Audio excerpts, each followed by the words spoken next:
Hello, people. It's an amazing day today at the farmers market, and we're talking to people who are part of what is known as the farm to table movement, and quite a few of them are here. They are doing processed produce. They are selling produce that's straight from the farm, which consumers will buy and take away and start to use, or they've already done something to them to add value. And quite a few interesting interviews coming up. My name is Dato. Call me DT, call me Tone, call me Dato. But one thing is consistent with me. I'm a natural farmer. She says she's a natural farmer. Yes. What's the name of your organization? Thistleberry Natural Farms. Now don't ask me how I came about the name. The fact that thistleberry is not a naturally occurring African thing shouldn't disturb us one bit. Okay, we'll leave That's that. enough. Okay, seriously, people. This lady here is a farmer. Yes, got that right. She's part of what we call the farm to table movement. Yes, I am. And could you explain to us how you have interpreted that in your own life, in what you do? I started farming as a result. I started farming as a result of health and emotional challenges. So I started with gardening, growing things in my home. So when I had my meltdown, one of the things that helped me was natural gardening, putting things in the soil and seeing them grow. It kind of helped me to manage my thoughts. And then I had insomnia at some point, so it also got me really tired. And then by the time I leave my garden, I'm just ready to take a bath and hit the bed without the aid of Any medicines any at all? medicine at all. So farming also did that for you. Yes, farming Help you to sleep better. it helped me to sleep better. You heard it here first. Oh yes, Believe me, this lady here has got a lot of tricks up her sleeves. I got them. And one of the tricks is something that I'm going to taste in front of you right now.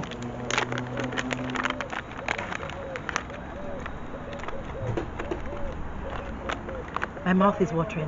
What do I have here? What am I holding? That's pineapple slice And dried. Oh, I told you, farming is sexy. I have no words to describe the sweetness, the surprising juiciness of a piece of fruit that has actually gone through a process of being dried.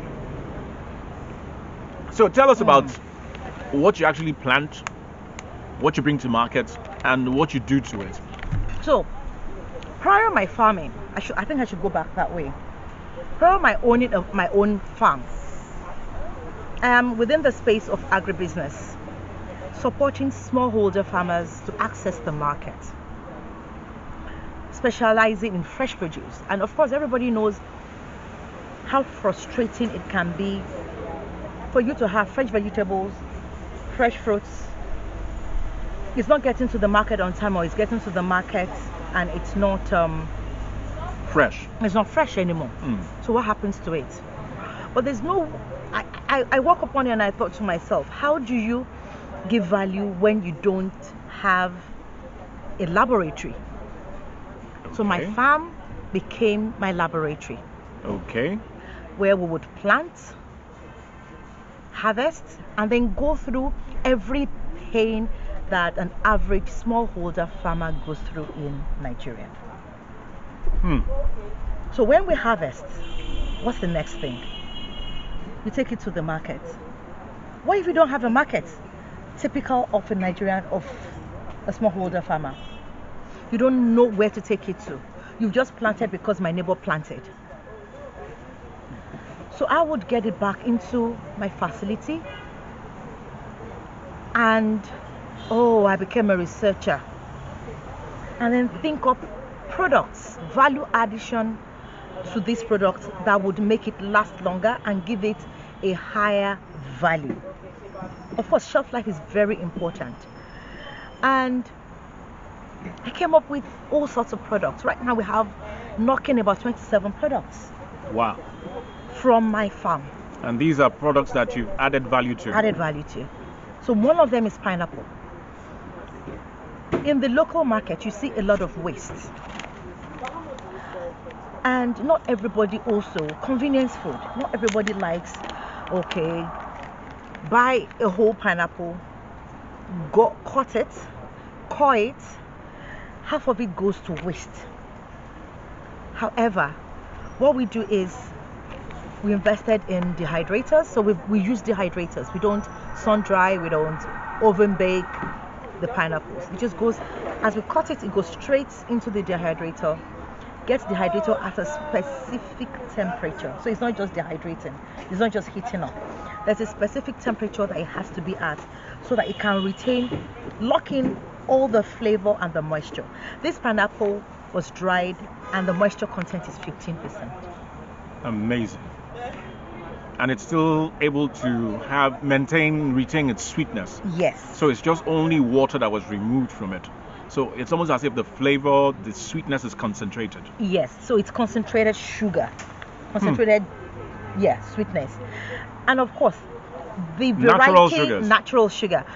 The variety of pineapple is also very important. We've got some varieties that are not so sweet. We use the Benin pineapple, which is the super sweet cayenne. Wow. Amazing. So knowing your variety is also very important in food processing and in farming as well. You need to know the variety that hits the market and hits the market good. There's some varieties that gets into the market and it's like second and third rate citizen. Wow. Okay. So you can hear wisdom coming from this lady. There's so much more we can share with you or we can ask her to tell you. But I think the little bit you have gotten from what you've heard so far is valuable enough to convince you that there's a great future in farming and that there's value to be had in farming, especially the processing aspect of farming. Food addition is the way for smallholder farmers to earn more income, and that's what we do. Fantastic. We do spices, we do herbs, we do seasonings from our spices. We do a whole lot.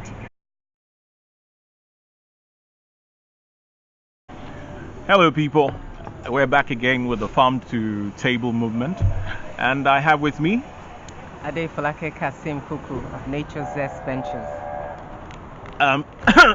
Okay, I'd like to take that again.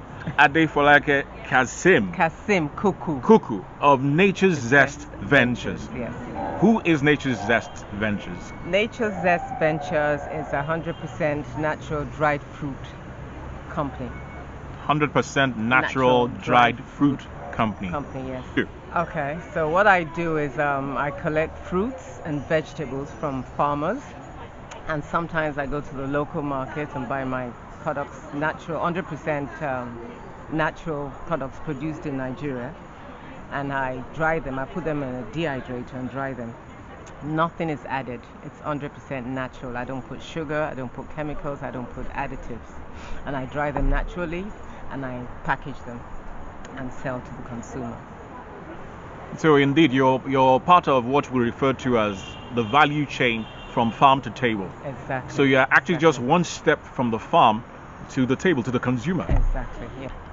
From my little experience tasting and almost becoming addicted to what Nature's Zest produces, I can tell you my personal opinion. They're amazing products, and we can only wish you the best. And I have with me Nosalonge peppery pepper.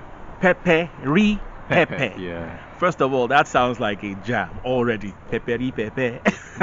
Yeah. No, do you know what? Yeah, I get that a lot.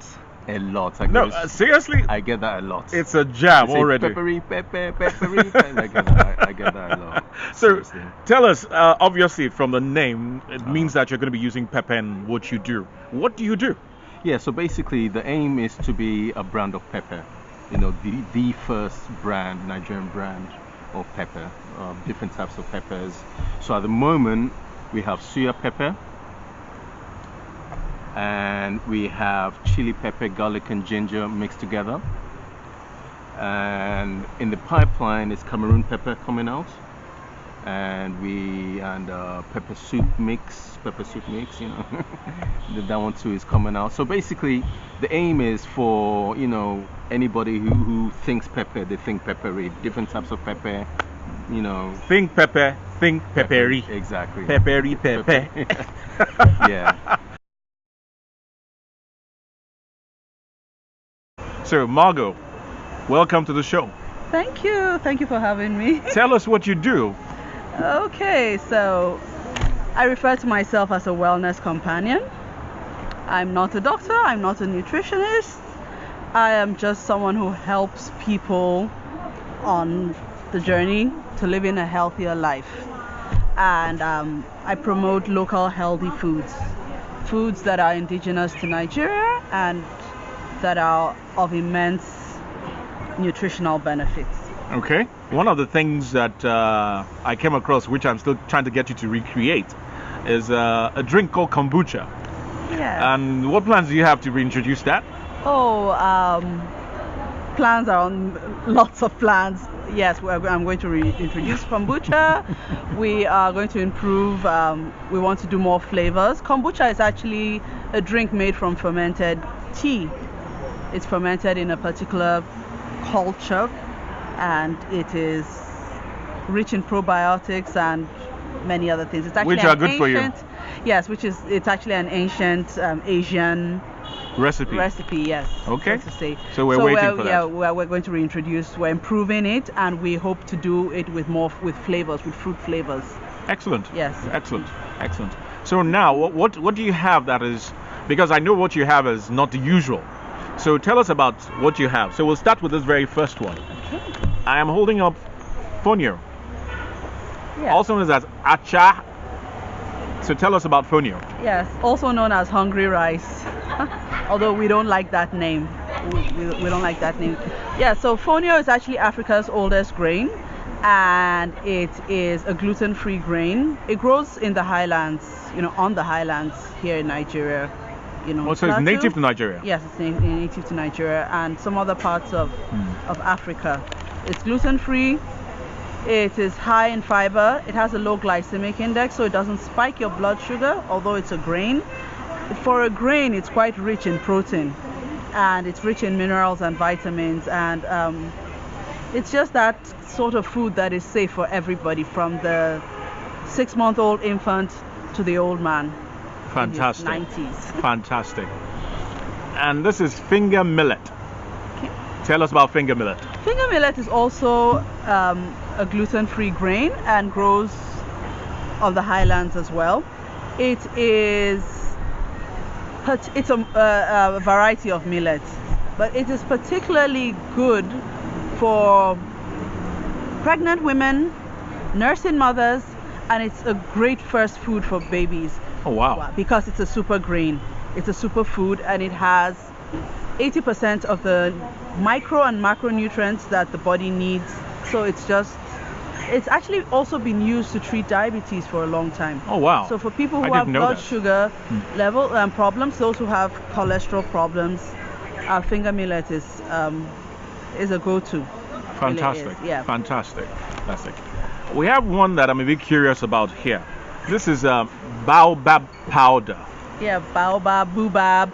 Well, don't worry, my tongue can't quite roll around that, but the baobab. Yes, so the baobab tree is this big tree that grows in certain parts of Africa, and what the powder is the dried fruit. Now it grows in a pod-like form, and then the seeds in it, and there's flesh around the seeds. So when you dry that and you remove the flesh, then you get the powder. It can be used in many ways. You can drink it the way it is. Yeah, you put a bit of honey. You can put it in your porridge. You can throw it into your smoothies. There are a plethora of ways to use it. Very healthy, basically. Yes, very healthy. A very rich source of vitamin C. Oh wow. Very rich source of vitamin C. So it's good for your immune system. Excellent.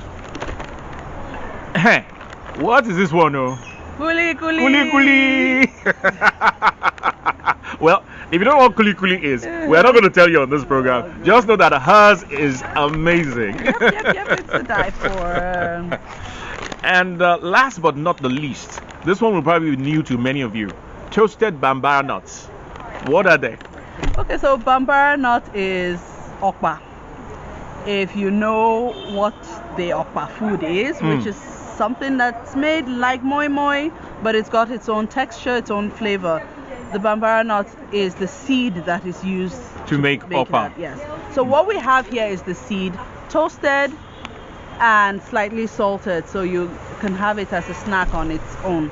It's a very rich source of amino acids, actually much more than even peanuts, and it's a good source of calcium and protein.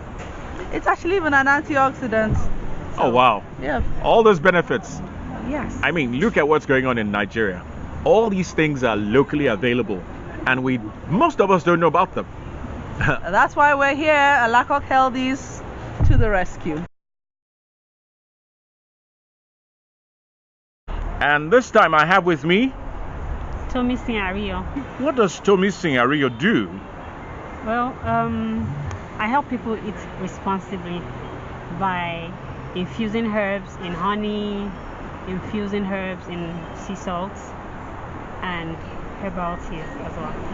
Infusing herbs in honey, sea salt, and she makes herbal teas. Yeah. Infused with fruits. Oh, herbal teas infused with fruits. Okay. Okay, before we get into that, we kind of get the idea that you had an interesting background. From where did you come to get into what you do? A very long way, actually. I started out as a model, fashion model. She started as a fashion model. Yeah. I don't think I need to convince you, so you can see. So yeah, I started as a fashion model for like over a decade. Then Over a decade? Yeah. Wow. Then I started modeling school when I stopped modeling, and then I worked as an air hostess. I was also selling designer shoes at some point. Then I started selling fresh foods directly from farmers. We currently have access to over 100 farmers that we buy stuff from across the country. But it occurred to me that people know we have all these herbs and they know the uses, the usefulness, the health benefits, but they're not ready to take them like that. We needed to encourage them.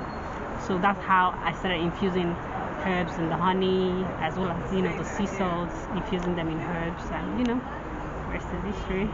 Wow. So we just basically want you to eat responsibly, because when you eat responsibly, you live a healthier life. Well, I will say this as a testimony. She gave me a sample of fennel salt to smell. I bought one immediately. I use it to flavor all sorts of things that I cook. If you follow this channel, you know that we like to cook. But seriously speaking, some of the products that she makes are quite unusual. And I think that the fact that she's using local produce and she's creating all these blends with them is commendable. I mean, we have hibiscus flower honey, cinnamon lemon honey, How about 11 flavors? fennel flavor honey, rosemary flavor honey. This is cilantro and mint sea salt, flavored sea salt and milky mushroom, sea salt, rosemary and thyme. And this one looks quite interesting. What is this? Hibiscus. Sea salt and zobo. Can you imagine that? Now that is off the chain. It gives a tangy flavor. It gives a tangy flavor to the sea salt. Look, I don't know if she's in supermarkets yet, but very soon. Oh, very soon. Yes. So look out for these products. Believe me, a taste will convince you.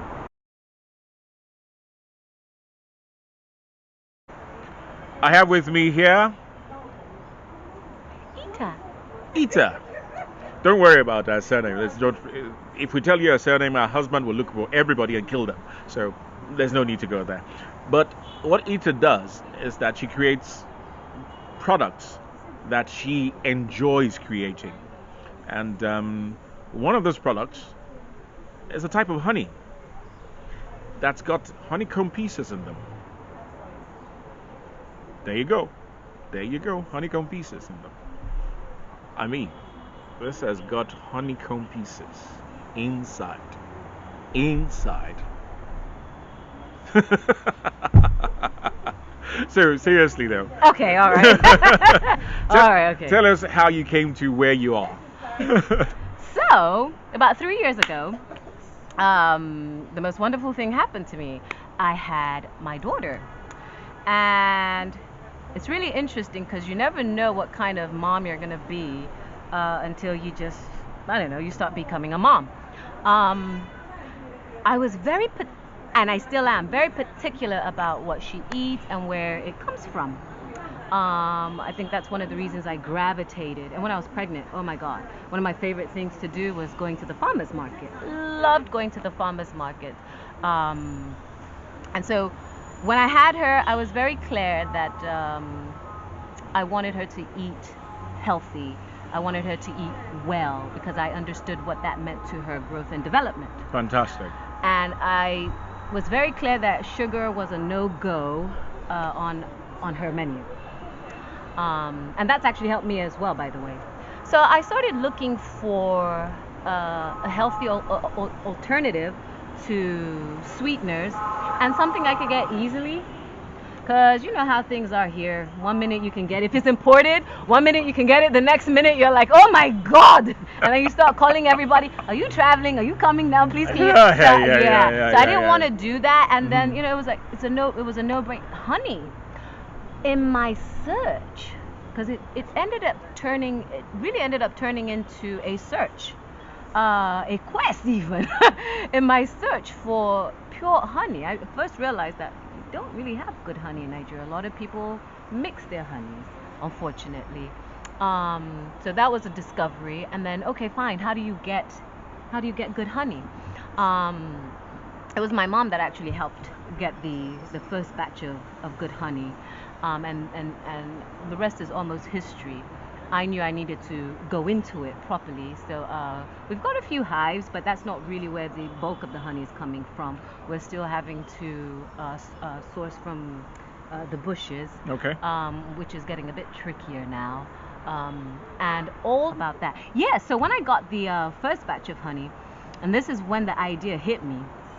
So my friends come to my house, and it's on my table, like a big, for lack of better description, pot sitting on my table like some sort of witchcraft is about to happen. Yeah, we're about to conjure up something in this big pot on my table.